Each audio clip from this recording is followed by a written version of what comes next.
Bonjour. Bienvenue sur la chaîne Soma Bible. J'ai le plaisir de vous présenter le résumé de la première leçon de l'école du sabbat du premier trimestre de l'année 2025.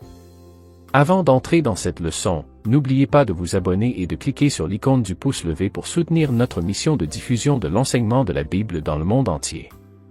Jésus revient bientôt. Le titre de cette leçon, Dieu aime librement.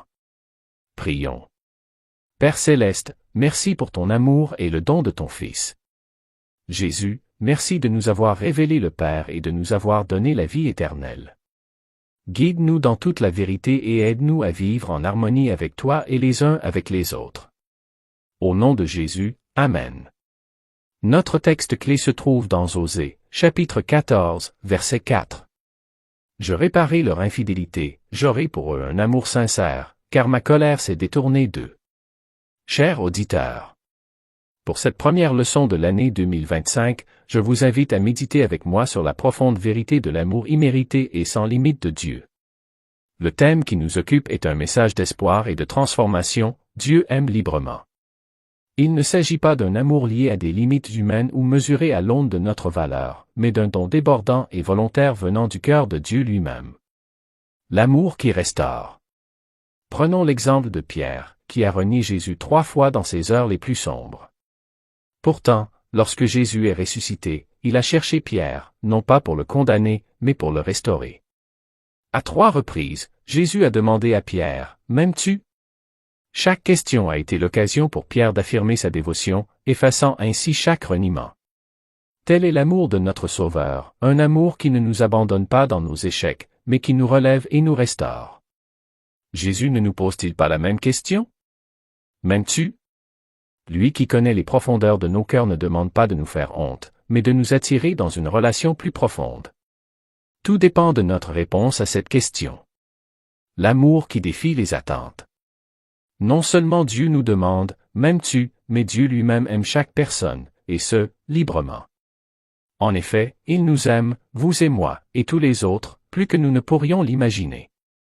Et nous connaissons cet amour par la façon dont il a agi dans l'histoire de son peuple. L'amour de Dieu n'est pas lié à ce que nous méritons. Les Israélites, tout juste sortis d'Égypte, se sont rebellés en adorant un veau d'or. Ils méritaient d'être abandonnés, mais Dieu a déclaré, « Je ferai grâce à qui je ferai grâce. » Exode 33, verset 19. Il a préféré la miséricorde à la colère. Pourquoi? Parce que son amour dépasse l'entendement humain, il ne se mérite pas et ne peut être révoqué. Ce même amour nous tend la main, malgré nos rébellions. C'est un amour qui dit, « Reviens à moi, et je guérirai ton égarement et je t'aimerai librement » Osée 14, verset 4. Oh, quel Dieu nous servons, un Dieu qui aime au-delà de la raison, au-delà des attentes et au-delà de la mesure. L'amour qui crée et sauve librement. Avant que le monde ne commence, Dieu existait dans un amour parfait au sein de la Trinité. Il n'avait pas besoin de nous créer, mais il a choisi de le faire, par amour. Et même après la chute de l'humanité, il ne s'est pas détourné. Au contraire, il a envoyé son Fils, qui a librement donné sa vie pour nous sauver. Ce n'était pas une contrainte, c'était un choix. Personne ne m'enlève la vie, mais je la donne de moi-même, Jean 10, verset 18. Malgré la fidélité et l'amour de Dieu, le peuple s'est rebellé contre lui, encore et encore. C'est pourquoi l'Écriture décrit Dieu à plusieurs reprises comme l'amant non partagé d'un conjoint infidèle.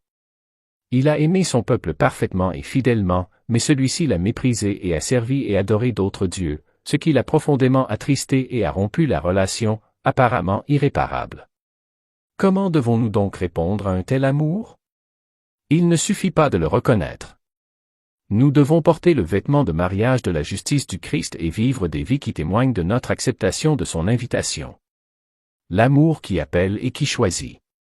La parabole du banquet de noces nous rappelle que beaucoup sont appelés, mais que peu sont élus. Matthieu, chapitre 22, verset 14.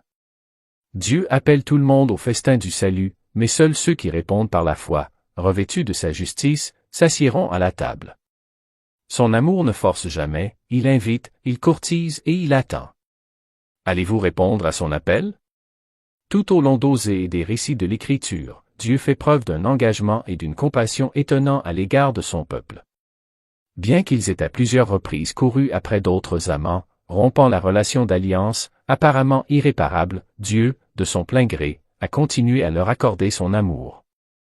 Le peuple ne méritait pas l'amour de Dieu, il l'avait rejeté et avait renoncé à toute revendication légitime.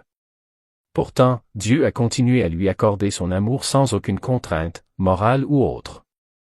Ici et ailleurs, l'Écriture montre constamment que l'amour de Dieu est libre et volontaire. L'amour qui résiste à la croix. N'oublions jamais l'acte d'amour ultime, le Christ crucifié pour nous. Alors que nous étions encore pécheurs, il est mort pour nous. Le plan de la rédemption n'a pas été pensé après coup, c'est le cœur éternel de Dieu qui a été révélé. Cet amour dépasse l'entendement, mais il nous est offert gratuitement, à vous et à moi.